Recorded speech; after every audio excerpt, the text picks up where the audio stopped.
Hello, my name is Matthew Pfeiffer. Welcome to the Matt Pfeiffer Experience. I am your host, and today we're going to be talking about emotional versus physical intimacy. In particular, when it comes to an avoidant attachment style, I have someone that wrote in that has a question that is struggling in this area. And if you have a question that you want me to answer, make sure you send it to justaskmatt at mattpfeiffercoaching.com. Again, that is justaskmatt at mattpfeiffercoaching.com. Just make sure you keep that email 2 to 3 paragraphs max. Be very direct and to the point of what your question actually is. If it's too long, if it's too lengthy, unfortunately, I will not be able to get to it. With all that being said, let's get today's show started. Dream big, Papa told me dream big. Cause all we take with us is the things we did. Dream big, yeah. Just dream big, yeah. That's what my papa said. Dream big, mama told me dream big. All right, welcome back to the Matt Pfeiffer Experience. So let's get into today's email. I'm going to read this email to you, and I think that a lot of you can relate to this. Oftentimes when people are struggling with an avoidant attachment style, they begin to struggle in other areas as well. We have to remember that people who struggle with an avoidant attachment style struggle with trusting other people. They are afraid of getting hurt again, and I'm stressing the word again, because we have to understand that people who struggle with an avoidant attachment style have been hurt by people who have been close to them at some point in time in their life. Oftentimes, and it's very common for it to happen in childhood, and then for it to happen again, sometimes several other times in adult relationships, whether it be from friendships, whether it be from romantic partners. But either way, we have to understand that their trust at some point in time was violated, and oftentimes that violation was extremely egregious. And so we can understand, and to kind of understand why someone would avoid getting into relationships. And one of the things that's very common, a very common misconception about people who struggle with an avoidant attachment, is that people assume that they don't want to be in a relationship. And oftentimes the reason why this misconception is there is that oftentimes someone who struggles with an avoidant attachment will tell you that they don't want to be in a relationship. And oftentimes they might even truly believe that themselves, but when you actually really break it down, they really do want to be in a relationship, but they struggle because they don't know how to be in a relationship without that fear of getting hurt. So let's get into this email a bit, and let's see if we can help this person out, and in turn also help out other people who might be struggling with the same issue.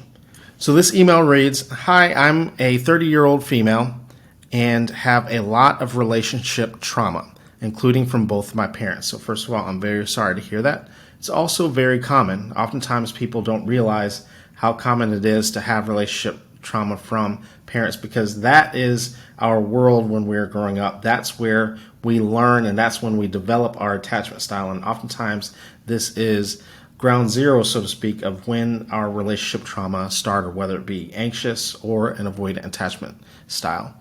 I have an avoidant attachment, but have been on the journey to heal and improve a lot. Very, very good. One of the things that people don't understand is that your attachment style can improve. So whether you are struggling with an avoidant attachment style or an anxious attachment style, it is important for you to work with a coach, work with a therapist, for you to understand, for you to read, do research, because you can change your attachment style and become more of a secure attached person, make it less likely for you to get into toxic relationships, and it'll also make you less likely to stay in a toxic relationship if you find yourself in one. I'm no longer ghosting. Very good.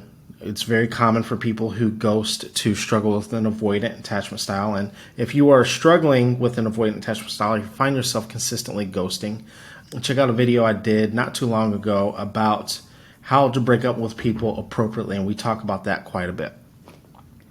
I'm no longer ghosting, can communicate boundaries, and have managed to maintain my first friendships despite questioning the authenticity.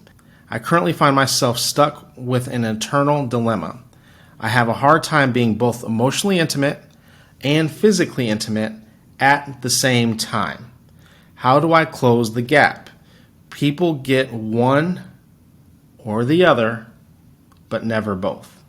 And first of all, I wanted to applaud you and to commend you for you recognizing that they are getting one or the other.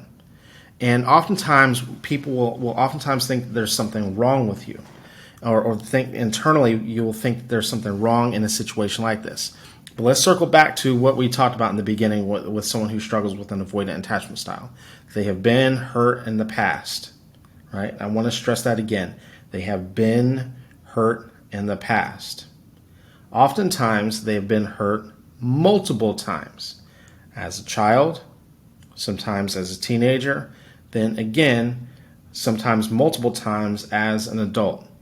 And when we say that their trust has been violated, it could have been physical, could have been emotional, could have been financial, could be psychological, or any of those areas.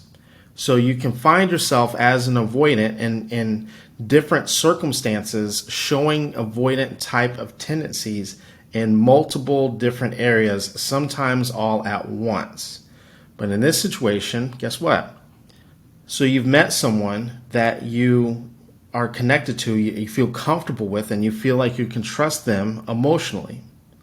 It is completely okay for you to be able to trust someone emotionally and feel like the physical side of it needs to develop.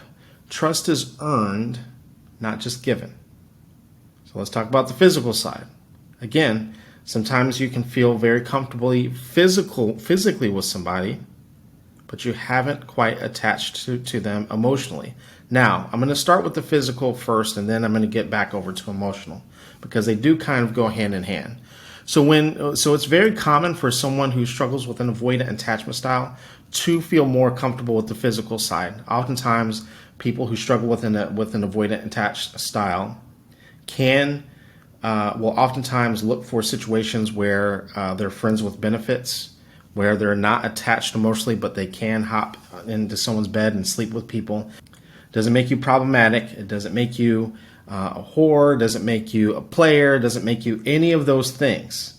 But one of the things that we do have to begin to realize, and we do have to understand, is that if we're not connecting with people emotionally, and if we are only having the physical aspects of it, what's happening oftentimes is that we want to feel something. I don't just mean feel something physically, but feel the connection without the actual work of actually opening up to people emotionally.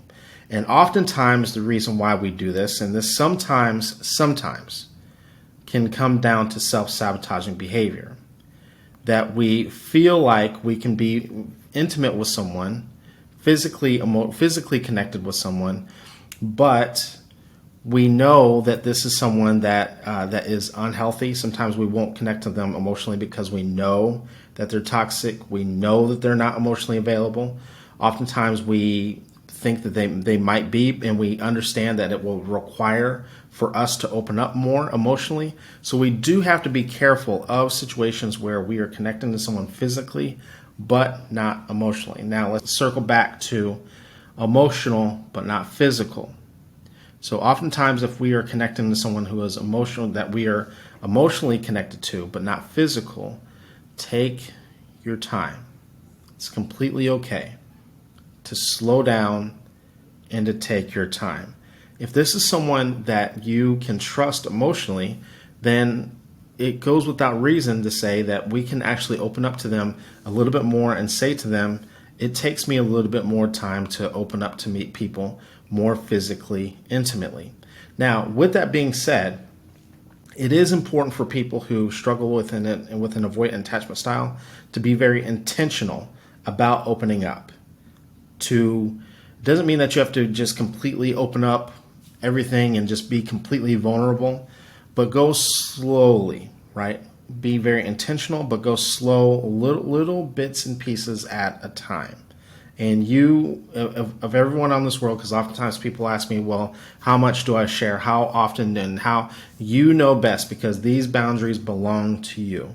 But it is important for you to be intentional and to go slow, to give yourself permission to go slow and allow for your partner, and hopefully you're connecting with someone who's going to be understanding, that's going to take their time, that is going to allow for you to go slow.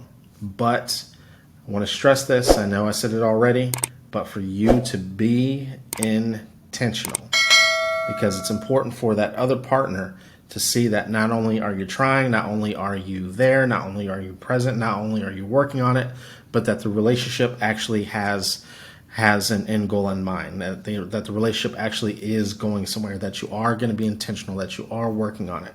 Now, with that being said, one of the things I tell people who struggle with an avoidant attachment style is that even though you're being intentional about opening up and being more vulnerable, it is completely okay for you to change your mind later on down the road. It is completely okay for you to open up and then you start to see some things that maybe you don't really care for, some things that you don't like, and for you to begin to slow things down. Maybe this person violates you by sharing some intimate details of you or something along those lines, or maybe you start to see that maybe they do have some toxic behavior. It is okay for you to let off the gas a bit. But it is important for us to be intentional. So thank you very much for writing in. Anyone else who has a question that you would like for me to answer, make sure you send it in to justaskmatt@mattpfeiffercoaching.com. Again, that is justaskmatt@mattpfeiffercoaching.com. So make sure you keep that email 2 to 3 paragraphs max. Be very direct and to the point of what your question actually is.